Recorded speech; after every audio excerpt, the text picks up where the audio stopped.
À côté des changements climatiques qui dégradent l'environnement à grande échelle, l'homme est pointé du doigt comme dévastateur de la nature et pourtant il ne peut pas vivre sans elle.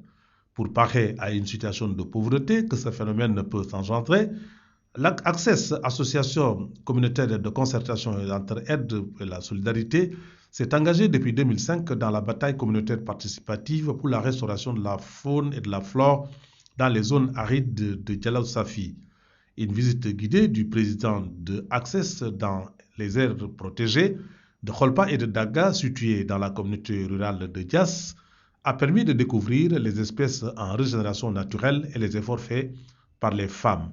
C'est une aire protégée communautaire, c'est une terminologie qui a fait l'objet de définition par l'UICN. Donc il y a un certain nombre de catégories d'aires protégées communautaires.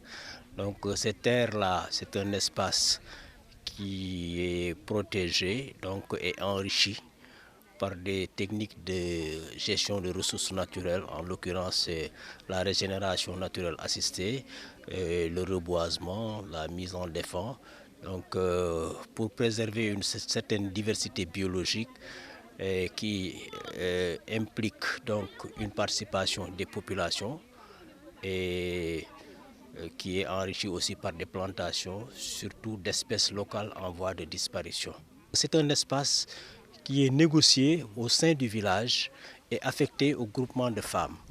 Donc, compte tenu des réalités socio-culturelles, en général, c'est les espaces les plus dégradés. Après Kholpa, cap sur Daga, deux localités situées à quelques encablures de la route nationale numéro 1, les organisations féminines gardiennes des aires protégées ont montré leur détermination à protéger la nature dont elles ont commencé à récolter ou savourer les bienfaits. Les femmes font beaucoup d'activités ici dans le village. Oui. Ils font beaucoup d'activités de développement, des activités de génération de revenus. Oui. Elles font aussi la transformation en fruits et légumes. Elles font aussi la transformation en savon local. Elles font aussi la teinture. Beaucoup d'activités de génératrices de revenus. On a planté beaucoup d'espèces locales.